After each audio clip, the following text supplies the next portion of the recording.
我不小心把合欢伞掉进了灵米，为了不浪费粮食，我加水搓洗，煮给了全宗们。很快，无情剑宗暴改合欢宗，为了保护师尊的贞操，我把他欺师灭祖了。后来我们宗门就上了修真界头条，师尊黑化分裂成了2个，前后夹击，要我负责。所有人都说我秉性像我娘，又呆又悍，可我比我娘聪明多了。当合欢伞掉进了灵米的时候，我灵机一动，拿水疯狂冲洗，搅拌均匀，区合欢伞而已，洗洗就干净了。压根不必为这点小事浪费粮食。小师妹，灵米不需要掏那么多遍的。没事，淘米水可以拿来浇花，还可以喂灵兽。我们无情剑宗除了炼器之外，新开了一条畜牧产业链，向全世界输送灵兽肉。不是我吹，吃了我们剑宗肉制品的都说好。大师兄朝我竖了一个大拇指。还是咱师妹仔细周到，会精打细算。我淡定应答，深藏功与名。巴适得很。我师尊是清冷剑尊，模样俊雅至极。为了庆祝他出关，我特意给他盛了一大碗饭。辟谷多日，今日的米饭格外香甜。师尊吃得喷香，我看着高兴，又哐哐给他盛了5大碗。美人就是美人，吃饭都很赏心悦目。吃完饭后，师尊就开始考起了我的理论知识。师尊脸色绯红，好像有点燥热。我对答如流，但渐渐师尊的声音断断续续起来，不时还几下。难道吃撑了？师尊，你现在是不是胀得很难受，就像要爆炸了一样？我走到师尊面前，关心的伸手朝师尊的腹部探去。师尊，我给你揉揉吧，揉着就舒坦了。我小时候嘴馋，吃东西不分饥饱，只要是好吃的就往嘴里塞。有一次躲在被窝里，差点没撑死，那叫一个难受。还是我爹给我轻轻揉肚子，揉好的。师尊猛然弯下腰，被攻得像虾米，嗓音沙哑的要命，感觉就要冒烟。出去！师尊，你不能这样压着。我不知道说错了什么，师尊的眼眶微红带泪，看起来就像被欺负了一样，感觉就差没有跪在地上求我出去。他红唇微动，颠3倒4，念起了清心咒。我好心提醒师尊，你念错了。师尊看着我，眼泪哗一下就流了出来。从来不求人的师尊，抽噎着求我出去，吃撑了光揉肚子可不行，还要消食丹，但我身上没有，得去丹堂拿。可我刚出门，就看到大师兄提着破破烂烂的裤子，朝这边疯狂逃窜大喊：师尊救我！几个师兄在后面呼啦呼啦追，高壮魁梧的大长老在美丽的2长老怀里媚眼如丝，冷酷的行堂长老对着明媚少年化身咬人疯狗，衣物乱飞，群魔乱舞，不只是人，上万只灵兽群也冲破了栅栏。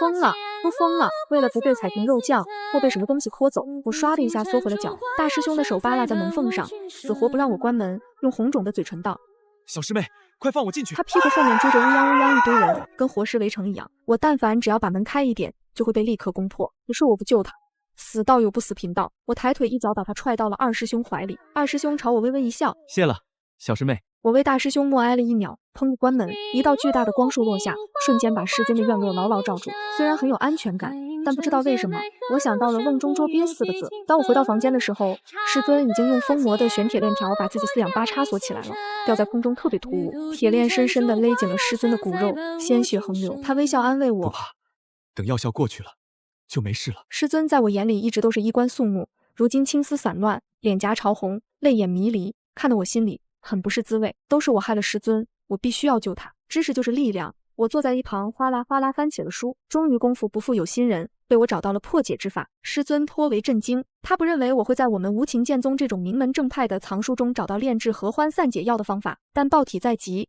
师尊选择让我死马当活马医，叫我不要顾及，速速炼药。可当我兴冲冲地把灵兽培育手册拿到师尊眼前晃悠的时候，他直呼大逆不道，绝对不可。师尊脸色苍白如纸，嘴角鲜血横流，显然被合欢伞折磨得不轻。此事若是张扬出去，为师有何面目面对世人？我不懂，师尊这个老古董为什么到了这种生死关头，还想什么脸不脸？但篓子是我捅下的，我不能眼睁睁看他去死，所以我趁师尊不注意，唰的把他一张一力全震碎了。师尊血丝密布的眼睛立刻瞪得如铜铃，他喉咙呵呵呛血，愣是喝不出个所以然来。师尊用尽运气震断了左链，在地上阴暗的爬行，但合欢伞的药性迫使他爬的每一下都很艰难。我看他如此不配合治疗，学我娘小时候对待我一样，追上去啪了一下他屁股上甩了一巴掌，虽然颤抖的有点眼花，但是师尊立刻就老实的跟死了一样。但为了顺眼，我又甩了他一巴掌，然后我就好像有点刹不住手了，使出了连环10巴掌。师尊的眼泪哗哗流，真怀疑他到底是不是水做的。不过这不能怪我，谁让他逃跑来着？我娘说了，不乖的小孩就要挨打。但说真的，师尊的腿毛真的太扎眼了，很不符合他清冷仙尊的气质。不过只是片刻，师尊又想着逃跑了。我刷一下召唤出师尊亲手给我铸造的命剑凶神恶煞，威胁道：师尊，你要是再不乖，信不信我捅你？实际上，我只是单纯吓吓师尊而已。但向来无所畏惧的师尊望着剑，瑟瑟发抖。为师不逃了，为师听话，你千万不要。师尊嘤咛一声，再说不出话来。见师尊终于老实了下来，我心满意足地拿起剑，像农村杀年猪一样给师尊褪毛。不得不说，师尊亲手铸造的仙剑就是锋利，吹毛立断。师尊涨红着脸，一直沙哑地提醒小新，千万不要把他伤到了。师尊，我的手艺你还不放心吗？我本来想安抚师尊的，但他好像抖得更厉害了。好像也是，师尊虽然是剑尊，但我的剑术一直不太好。去年宗门大比上，本来想拿剑扎对方师兄大腿，但是一个不小心砸到了那位师兄屁股上，结果那位师兄当场厥在地上，血刺啦狂喷。师尊当场就以扇遮面，不肯认我，直到我欢欢喜喜去拽他的胳膊，要他表扬，他才黑着脸，当着宗门上下给我那招取了个一剑破定的名头。这样说来，他害怕好像是应该的。我见不得这么脆弱的师尊，安慰道：没事的，师尊反正你是修无情道的，有没有都一样。但师尊好像并没有对我安慰道，反而面如死灰，满眼都写着形似。为了他眼不见心不烦，我给他脸上搭了一块白色的方巾，等到把师尊刮得跟块白玉一样，我才满意的按照书上说的开始了治疗。一番漫长治疗下来，我感觉自己的爪子要废掉了。师尊被我的举动吓到诈尸。你做什么？我理所当然道：当然拿来炼丹了。炼丹？师尊面红耳赤。你炼丹给谁？当然是师尊你啊，你流了这么多血，要好好补补。他打算给我讲道理，问我可知道我到底在做什么荒唐事。我回答他，我当然知道了，正因为我知道，我才做的吗？师尊被气得发抖。我不知道他在气什么，不是他教我节俭的吗？我这是合理利用资源啊。合欢宗的书上说了，这是好东西，多少人求之不得。再说了，又不是第一次自产自销，和零售零米有什么区别？混账，不是什么都可以。师尊说不下去了，红着脸抢走我的小字，一团真火烧成灰。我只能一边感慨暴殄天物，一边摸出馍馍，美滋滋的吃了起来。师尊直勾勾的望着我，我把馍馍凑到他嘴边，你吃吗？师尊的声音细若蚊蝇。你没洗手。师尊，你到底吃不吃？为师，我说你没洗手。不吃的就算了。我啊呜一口把馍馍全塞到嘴里，大口咀嚼。馍馍香伴随着师尊的莲花香，就是真香。而且我感觉吃饱了之后，我身体里的灵力提升了一大截。师尊石化成一尊雕塑。过了很久，我看师尊扶额叹道：我真的要了他的命了，他该拿我如何是好？师尊用方巾轻柔地擦去我嘴边的馍馍残渣，说他一定会对我负责。我不明白，这个病而已，负什么责？我慷慨道：师尊，你不用这么感谢我，如果换作是其他师叔师兄的话，我也一样会救的。师尊一下就怒了，问我怎么救。我老实回答，结果他第一次对我凶，说我要是敢那样对待别的男人，他就砍了我的爪子，撒上孜然给我烤着吃。我说他小气，还森森的冒冷气，让我试试看。我差点鼻涕泡没被他冷出来，哪里还敢顶嘴？乖，不怕，我不是故意凶你的。师尊见我被吓到了，又秒换温柔和煦的语气：师尊，你今年多大？2900岁。我实话实说，那你比我爹年纪还大。难怪师尊突然阴晴不定，原来是更年期到了。你觉得为师老？如果岁数大就是老的话，师尊的确是老的，至少比我爹老。我老实的点头。很好。糟了，我说错了什么了吗？为什么师尊身上又嗖嗖冒冷气了？可他明明在笑啊，声音却跟冰锥子一样。合欢宗浩浩荡荡，带着刘颖石来了，把我们宗门战后的惨状直播到了全修真界。但是我们敢怒不敢动，毕竟大长老的双手还被二长老用腰带捆住，三长老光着腿穿着四长老的外袍，四长老则豪放地打着赤膊，行堂长老腰间还挂着明媚少年的大红裤衩。这些都算好的，其他人都是衣衫褴褛，给个破碗和竹棍都能人皆乞讨。合欢宗主仰天大笑：什么无情剑宗，干脆并入我们合欢宗算了。师尊从天而降，怒斥他血口喷人。谁知道合欢宗主居然拿出了他们的健身法宝。他问我师尊，若是元阳为师，敢不敢触摸法宝，让修真界瞧瞧？师尊犹豫了，但是身为全宗门的希望之光，他只得硬着头皮轻轻碰了碰合欢宗的法宝。结果那个法宝在众目睽睽之下金光熏天，差点没闪瞎我的双眼。合欢宗主笑得前俯后仰，他说我师尊不光破了色戒，色欲还重得惊人。不可能，我只是……我看不下去了，把我对师尊做的事讲了出来。我本来是就事论事和合欢宗主理论的，结果他居然笑得在地上滚来滚去。他说我师尊不是个男人，居然那样叫人给自己解读。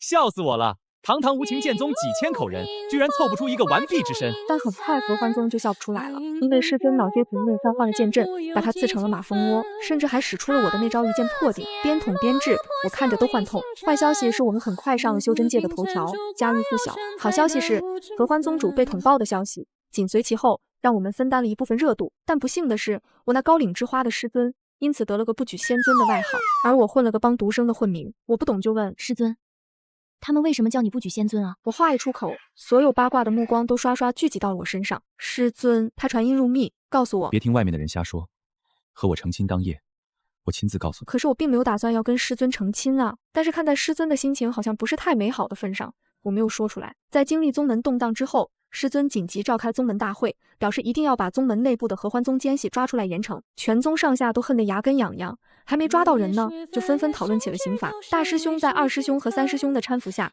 娇弱的建议，要是抓到那个奸细，一定要全宗上下一人一剑把人戳烂。行堂长老搂着明媚少年，要把人各个酷刑都轮上一遍，然后挫骨扬灰，碎魂裂魄。我被这阵仗吓得瑟瑟发抖，我就不明白了。明明经过这件事后，大家都变得比以前更和谐有爱了，为什么还要抓我出来收拾？本来我还算狗狗碎碎，稳得住，结果没过几天，我们刚卖出去的灵兽肉也出了问题。很多采购了我们灵兽肉的宗门也发生了类似我们宗门一样的集体暴动。他们组团找我们索赔零食就算了，还指控我们投毒，要师尊赔他们的贞操。几十万的修士大军战鼓雷动，旗帜五花八门，搞得围剿一样。我被吓妈了，决定偷偷摸摸向师尊自首，不然要是被其他人逮到，我就死定了。当我半夜来到师尊房间的时候，我被惊呆了。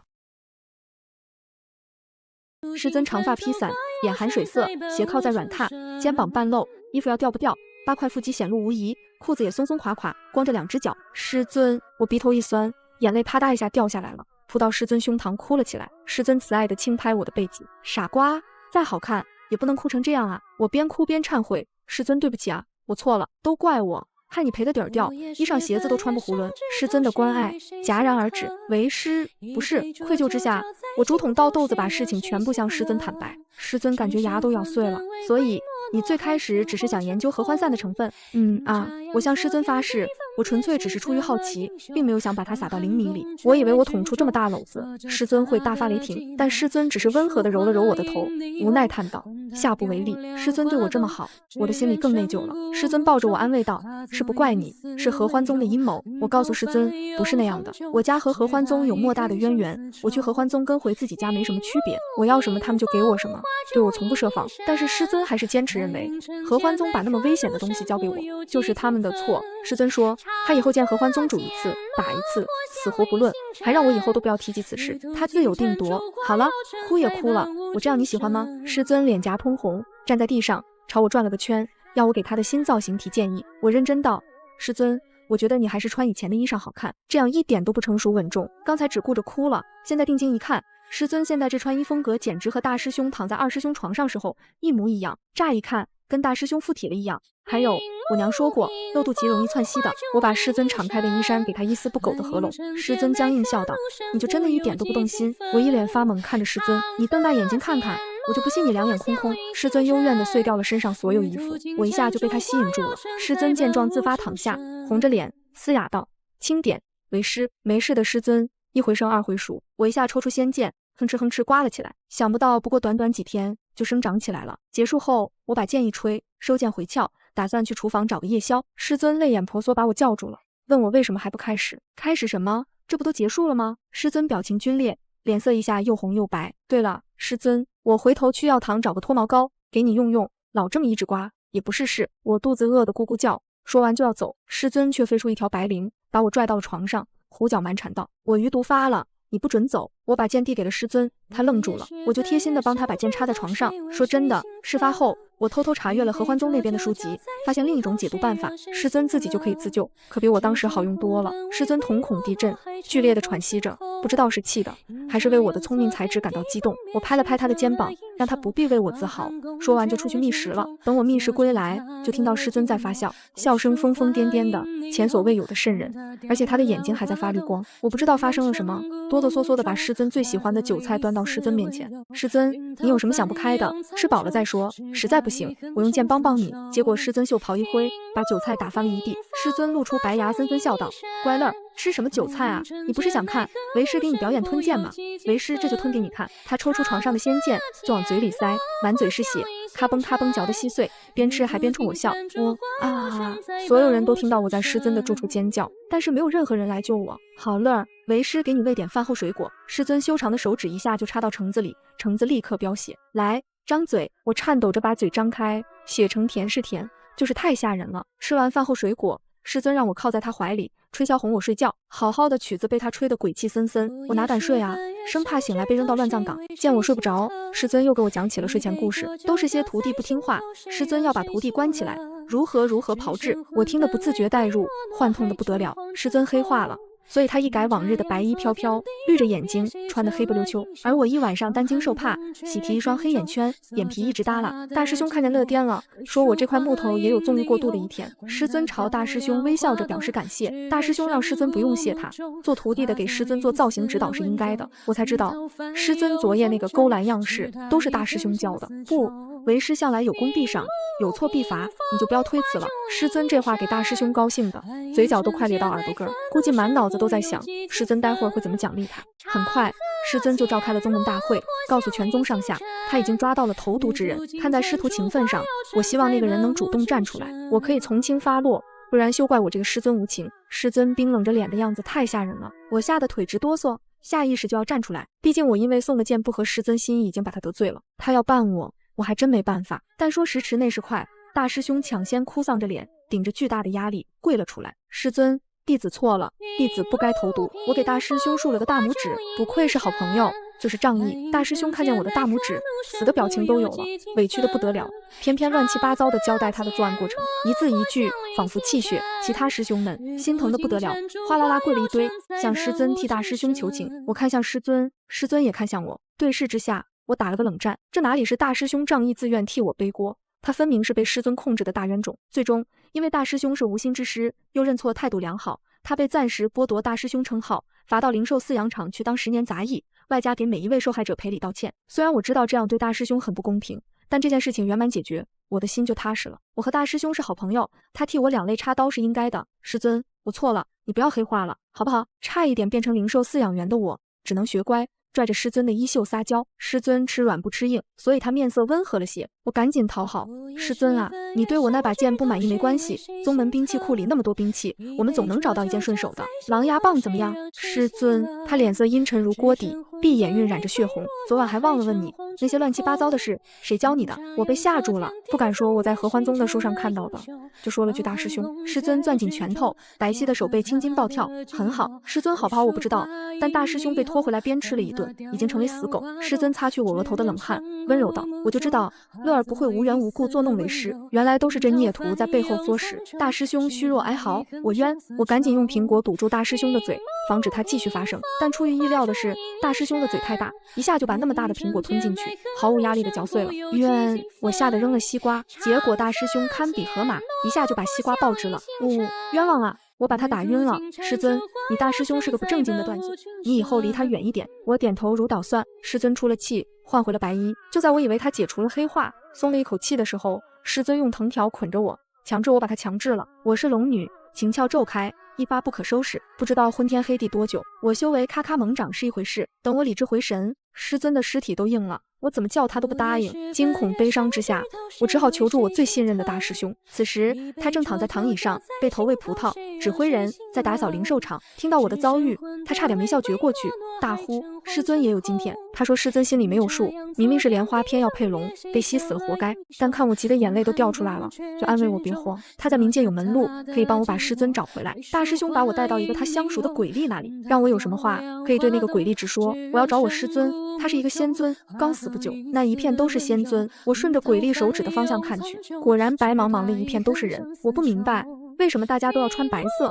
更不明白他们的脸上为什么都有一层雾气遮挡。我告诉大师兄，我看不到那些人的脸。大师兄说阴魂都是这样，不过他有个办法可以让我把师尊辨认出来。他凑到我耳边坏笑，说出了他的法子。我连连摇头，那群仙尊都是有头有脸的大人物，怎么可能乖乖脱了衣裳像萝卜一样排排站让我辨认？更何况师尊特别小气，要是被他知道我用那种法子找他，他愿不愿意还魂先不说，肯定要黑化收拾我。不过谁让大师兄和那鬼力熟呢？鬼力道，死因是什么？我道，这很重要吗？当然重要，死因准确，能帮你们尽快找到人。中毒、暗杀，就是。我摇头，都不是。虽然马上疯不是一件光彩的事，但为了找到师尊顾不得了。马上疯，鬼力扑哧一声笑了，但见我拧着眉头盯着他，立刻换成了严肃脸。他拿起大喇叭朝那群仙尊喊道，无情剑宗那个马上疯的仙尊，你徒弟现在找你，听到请马上站出来。大喇叭的是循环播放的，那群仙尊先是一愣，又交头接耳起来。不时还传出友善的嘲笑声。见没有效果，鬼力问我师尊叫什么名字？我如实回答金莲。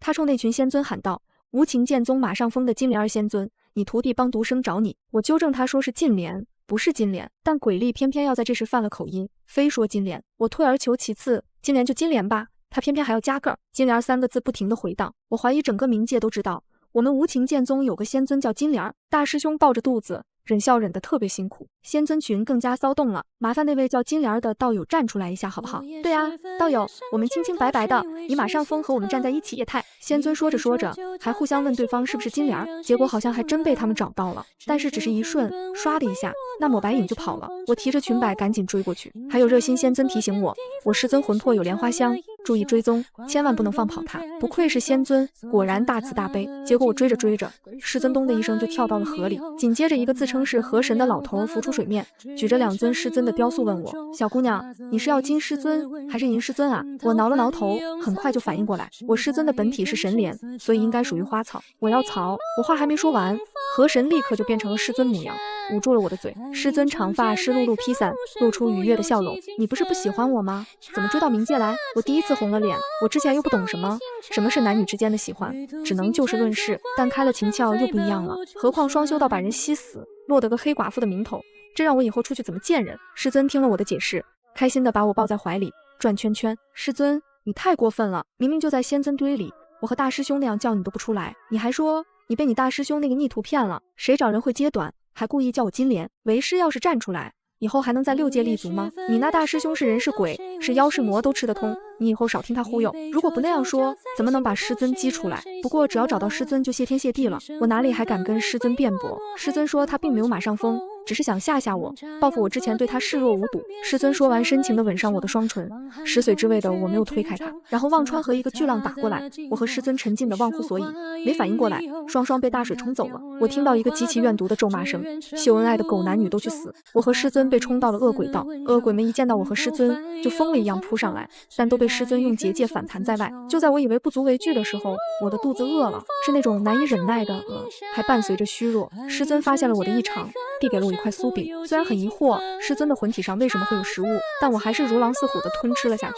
奈何食物只有入腹的刹那有饱腹感，很快又饿了。师尊，我还是饿。师尊揉了揉我的头，没关系，我这里有很多食物，可以支撑到我们走出去。师尊身上的确有很多食物，种类还不同，特别美味，还有淡淡莲花香。师尊，你不要只给我吃啊，你也吃。师尊微笑摇头，为师不饿。我在书上看到过，所有进入恶鬼道的生灵都会被饥饿吞噬，转化成恶鬼。师尊怎么可能不饿呢？师尊笑着说，他不一样，他不是血肉之躯，不会饥饿。话虽如此，师尊还是失去了力气。我们从他抱着我走，到我们只能彼此搀扶着走，结界也越来越弱。不过我靠着这些食物和师尊走到恶鬼道边缘，也就在此时，师尊的结界彻底破碎了。原本在我面前面色红润的师尊，此刻再也支撑不住幻象，化作了一具白骨骷髅。是我被饿昏了头，魂魄之身哪里来的食物啊？我浑身发颤，泪如雨下，哽咽的说不出话来。没关系，乐儿。师尊用枯瘦的指骨轻轻刮去我的泪水，他的嗓音阴哑无比。无数恶鬼扑了上来，师尊一掌把我推出去恶鬼道，流的森森白骨被恶鬼们吞噬啃咬。一群孽畜，本座还怕你们不成？剑光阵阵，杀死一群恶鬼，无休止的有更多的涌上。关键时刻，大师兄带着法宝赶来，救出了师尊。因为师尊的魂体受伤严重，大师兄只得把师尊放在养魂棺里，而我也跟着躺在棺中，边哭边为师尊渡灵。师尊虚弱安慰道，不哭，我没事。师尊说，如果我的饥饿得不到缓解，就会失去理智，被同化成恶鬼中的一员，根本熬不到走出恶鬼道。他是不得已才骗我，如今雨过天晴，要我不要难过了。你如果实在愧疚，还魂后就对我好一点。经过渡灵，师尊魂体的血肉已经恢复大半，但我还是嫌他恢复得太慢，于是我灵机一动，想到了双修，不为其他，单纯只是为了替师尊疗伤。师尊红着脸同意了，可我自以为我和师尊已经够小心了，但还是被大师兄挖棺材的发觉了。我说，你们2个，我已经忍你们很久了，前面就是关爱了，能不能安分点？我可不想装出去的时候是2个人，放出来一堆人。大师兄的声音有点生无可恋，我是收手了，但是师尊没有，然后大师兄就被抓了。原来大师兄的法宝是和他的一位旧情人鬼王借来的，但他并不打算依照承诺，用了法宝之后就留下来陪那位鬼王，所以乔装打扮，打算带我和师尊偷渡回阳间。但是很不幸，因为我和师尊的动静，他被鬼王搜查关爱的时候抓住了。虽然我躺在棺材里看不到外面的情形，但是大师兄骂骂咧咧的，显得有些绝望。我靠，我真的靠了，你不要过来啊！我有点内疚，大师兄被抓是因为我和师尊不听忠告，这样显得我非常背信弃义。师尊让我不要担心，你大师兄逃跑的本领大了去了，实在跑不掉，有的是人去捞他。师尊说完，就用灵力驾驭着棺材带我返回了阳间。我背着师尊偷偷到酒楼和别人相亲了，原因是我爹嫌师尊比他年纪还大，死活非要我再看看。我拗不过，就打算来混吃混喝，走走过场。结果那个人临时被绑票了，现场就剩我和我爹，不知道是幸还是不幸。我师尊一身白衣，跟个鬼一样，唰就贴到了我背后。昨夜还叫人家通宵手把手教你做功课，今天就背着人家在外面沾花惹草。也是，人家容颜老去，花残粉退，不如这位弟弟倾国倾城。我使劲朝师尊眨眼，让他不要再说了。结果他越说越优越，整个人都要碎了，梨花带雨，看得我心都要碎了。我爹那个暴脾气一下就上来了，乐，你从哪里拔来的这朵老白莲？我师尊最讨厌别人说他老，当即脸一沉，你又是哪里来的老骚货？我爹的眼睛滴溜一下就瞪圆了。我听我娘说过，我爹当年和我外公初见的时候就那样骂过我外公，现在他骤然被回旋镖打中，自然难以忍受，所以我爹一下就把桌子掀翻了，和我师尊打在了一起。然后两人没过几招，我那师尊就一身是血，转着圈圈美美柔弱的摔在了我怀里，嘴角流血。乐，不要怪那位弟弟，是为师自己摔倒的。我爹，我扯了扯师尊的衣袖，师尊，那是我爹。师尊立刻温文尔雅朝我爹作揖，仙姿玉骨，金莲见过岳父大人。我爹气得破口大骂，就你叫金莲是吧？师尊勾引徒弟，干脆改名叫标脸算了。不管我爹怎么骂，师尊都一直保持谦卑微笑，差点没给我爹气死。我爹没办法，说要以连克连，封一镇搬救兵去了，但他注定要落空了，因为就在我们出门的时候，我另外一个爹已经把我娘拐跑了。唉，塑料兄弟情，大师兄一身鬼气，卖着鸭子不回来了，还带回来一个惊天秘密，那就是合欢散虽然能让人动情，但绝不会让人失智。师尊曾经陷入魔界美人阵，可是毫不留情斩杀上百个让人血脉喷张的清凉美人。小师妹，你听我讲啊，那个金莲儿就不是个好莲儿，她一开始就在打你的主意啊。这么说我一下就想起来了，我本来是打算去合欢宗进修的，是被我师尊忽悠到无情剑宗来的。大师兄义愤填膺道，还有啊，事发后师尊是知道灵兽带毒的，可他还是往外卖，为的就是扩大你捅的篓子，再出来给你收拾烂摊子，让你对他感恩戴德。还有，他是刻意带着你进恶鬼道的。我不敢相信，不可置信，师尊居然从一开始就在算计我。大师兄带我逃跑了，为了不被发现，我们穿着大花袄，脑袋上裹着头巾，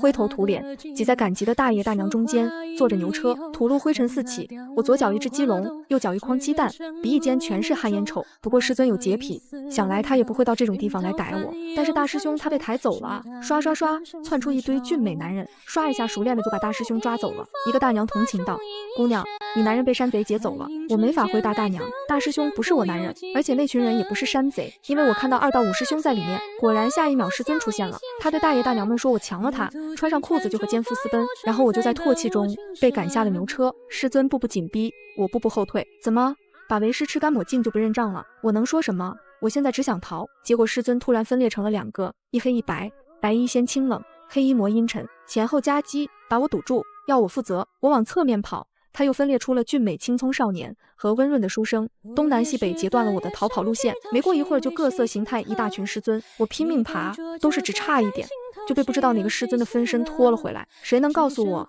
猎物为什么是我自己？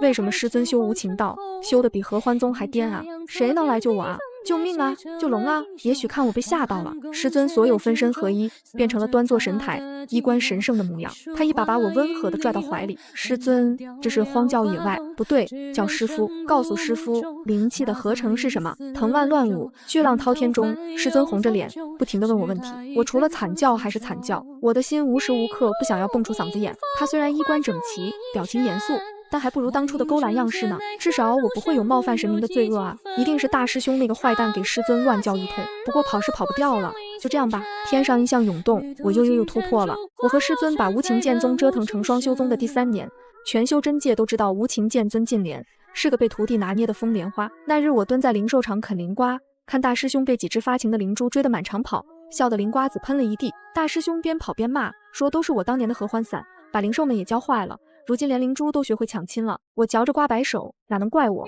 明明是师尊故意把带药性的灵米喂了灵兽，就为了看大师兄出糗。正乐着，腰上突然缠上一圈微凉的莲花藤，师尊的声音贴在耳边，软乎乎的带着嗔怪。乐儿只顾着看别人，早把为师忘在九霄云外了，是不是该罚？我回头撞进他含笑的闭眼，才发现他不知何时换了身粉白的衣袍，衬得眉眼愈发艳绝，活脱脱一朵成了精的娇花。我伸手捏他的脸，调侃道：金莲师傅今日怎地穿的这般招摇，是想勾引谁？这话刚落，师尊的脸瞬间沉了，莲花藤缠得更紧，语气冷飕飕的。乐儿在敢叫金莲，今晚就让你连笔都握不住。我立马认怂，伸手顺他的毛，说错了，我的金莲师傅最好看，天下第一好看。师尊这才眉开眼笑，低头在我唇上啄了一口，顺带抢过我手里的灵瓜，啃得眉眼弯弯。说来也怪，师尊活了3000岁，偏生在我面前，幼稚得像个3岁孩童，护食又小气，还爱记仇。前几日我不过夸了句二师兄练的剑好看，他就连夜把二师兄的剑炉炸了，还美名其曰练的剑配不上我。二师兄敢怒不敢言，只得蹲在剑炉旁抹眼泪，最后还是我塞了他2袋灵果，才把人哄好。师尊见我哄二师兄，醋意大发，硬是拉着我在剑冢待了3天3夜，美其名曰练剑，实则便招法的折腾我。出来时我腿软的站都站不稳，他却神清气爽，还被全宗门的人撞见，扶着我从剑冢出来，脸不红气不喘。从此无情剑宗又多了个传闻，说剑尊进莲不仅疯，还精力旺盛的吓人，把徒弟折腾的路都走不了。这些传闻传到我耳朵里时，我正趴在师尊怀里啃糖葫芦，气得我一口咬在他肩膀上。师尊吃痛，却不推开我，反而笑着揉我的头，让他们说去。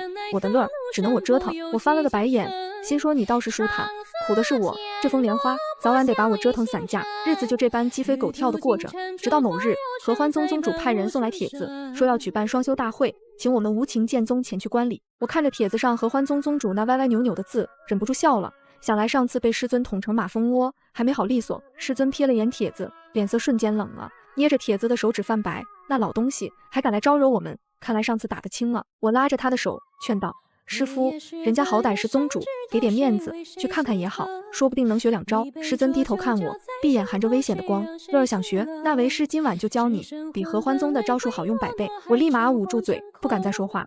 这风莲花满脑子都是些不正经的东西，双修大会怕是去不成了。谁知第2日，师尊竟主动收拾了行装，说要带我去合欢宗，还说要让全修真界看看。他的乐儿只能他一人拥有。我看着他一身白衣胜雪，腰间挂着我的本命剑，活脱脱一副护犊子的模样，忍不住笑出了声。去合欢宗的路上，师尊一路都在吃醋，见我看一眼路边的花，都要把花拔了，说花长得丑，配不上我的眼。见我跟路过的小仙童说了句话，更是直接把小仙童的糖葫芦抢了，塞给我，说别人的东西不能碰。我被他折腾得哭笑不得，心说这3000岁的老仙尊，怕是被我养废了，越来越小气，越来越粘人。到了合欢宗，合欢宗宗主亲自出来迎接，脸上堆着谄媚的笑，看着师尊的眼神却满是忌惮。净莲仙尊稀客，今日能来，真是令我合欢宗蓬荜生辉。师尊冷哼一声，不接话，只是紧紧牵着我的手，抬眼扫过合欢宗的弟子，眼神冷冽，像在巡视自己的领地。合欢宗宗主讪讪地笑了笑，引着我们进了大殿。殿内坐满了个宗门的人，见我们进来，都纷纷侧目。我能感受到一道道探究的目光落在我和师尊身上，有好奇，有羡慕，还有些不怀好意。师尊察觉到，将我往怀里带了带，周身散发出强大的威压，吓得那些人纷纷低下头，不敢再看。双修大会开始，合欢宗的弟子表演起了双修舞，舞姿曼妙，衣衫飘飘，看得台下众人目不转睛。我也看得津津有味，转头想跟师尊说好看，却发现师尊的脸黑得像锅底，正死死地盯着台上的弟子。我立马捂住嘴，不敢再说话，生怕他一个不高兴又把合欢宗给拆了。谁知台上的女弟子竟突然朝师尊抛了个媚眼，还娇声道，净莲仙尊，小女子舞姿如何，可入得了仙尊的眼。这话一出，殿内瞬间安静了，所有人的目光都落在师尊身上，连合欢宗宗主的脸都白了。我看着师尊的脸以肉眼可见的速度变黑，周身的威压越来越重，莲花藤在他周身肆意生长，眼看就要发作。我赶紧伸手抱住他的腰，柔声哄道，师傅别生气，他哪有你好看，你的舞姿才是天下第一。师尊低头看我，眼中的怒火瞬间消散，只剩下温柔，捏着我的脸，真的。我用力点头，当然是真的，我的师傅最好看了。师尊眉开眼笑，低头在我唇上亲了一口，全然不顾殿内的众人，然后转头看向那女弟子，眼神冷冽，就你这舞姿也敢在我面前献丑，滚！那女弟子吓得脸色惨白，跌跌撞撞地跑下台。合欢宗宗主赶紧上前赔罪，说弟子不懂事，求仙尊恕罪。师尊冷哼一声，不依不饶，合欢宗就是这般教弟子的，看来今日我得好好教教你们什么叫规矩。说完，师尊便召唤出剑阵，眼看就要把合欢宗大殿拆了。我赶紧拉住他，劝道，师傅算了，别跟他们一般见识，我们来看大会的，不是来打架的。师尊看了看我，又看了看合欢宗宗主那惨白的脸，最终还是收了剑阵，却冷哼道，今日看在乐的面子上，饶过你们，下次再敢招惹，定拆了你们合欢宗。合欢宗宗主连连点头，千恩万谢，再也不敢有半句怨言。一场双修大会被师尊搅和得鸡飞狗跳，各宗门的人看我们的眼神愈发怪异，却没人敢多说一句。离开合欢宗时，合欢宗宗主亲自送我们到门口，还塞了一大堆珍宝，说是赔罪。师尊却看都不看，只牵着我的手大步离开。路上，我看着师尊那傲娇的模样，忍不住笑了。师傅，你刚才好凶，把人家都吓坏了。师尊低头看我，闭眼含着笑。谁敢觊觎我的乐，我就收拾谁，哪怕是合欢宗也不例外。我伸手捏他的脸，小气鬼就会吃醋。师尊也不生气，只是笑着揉我的头，只对你小气，只对你吃醋。夕阳西下，将我们的影子拉得很长。师尊牵着我的手，走在回家的路上，莲花香萦绕在周身，温柔而缱绻。回到无情剑宗，刚进门就看到大师兄蹲在门口，一脸苦大仇深。见我们回来，立马扑了上来。小师妹，师尊，你们可算回来了。宗门里的灵兽又闹起来了，灵珠把二师兄的床拱了，灵鹿把三师兄的仙草吃了，四师兄的剑还被灵猴抢了。现在全宗门都乱成一锅粥了。我和师尊对视一眼，都看到了彼此眼中的无奈。这无情剑宗自从被合欢散祸祸过之后，就再也回不到从前的清冷了。师尊叹了口气，却还是牵着我的手走。为师带你去收拾这群调皮的灵兽，顺便让他们看看谁才是这无情剑宗的主人。我笑着点头，跟在师尊身后走向灵兽场。一路上，莲花藤缠缠绕绕，将我和他紧紧连在一起。大师兄跟在我们身后，哀嚎道：“师尊，小师妹，你们轻点收拾，那些灵兽还要卖钱呢，宗门的产业链可不能断啊！”师尊头也不回，冷哼道：“钱有什么用？不如我的乐重要。”我忍不住笑了。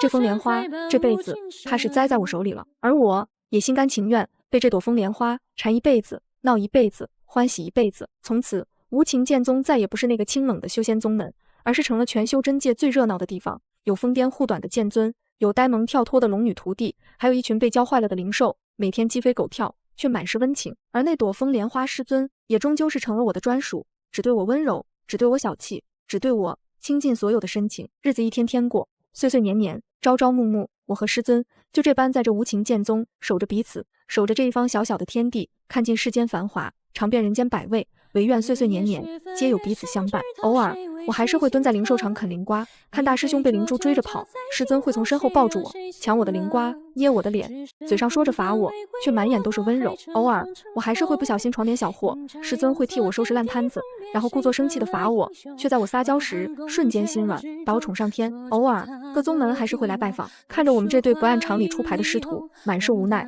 却又不敢多说一句，生怕惹恼了那位风莲花剑尊。这世间万般美好，都不及你在我身边，我的风莲花师傅，这辈子下辈子生生世世，我都要和你在一起，缠缠绵绵，岁岁年年。而那无情剑宗的故事也会一直流传下去，流传着一位疯癫的剑尊和他的龙女徒弟，用合欢伞把无情剑宗变成了最温情的双修宗，把清冷的修仙路走成了最热闹的欢喜路。往后余生，皆是你，皆是欢喜，皆是温柔，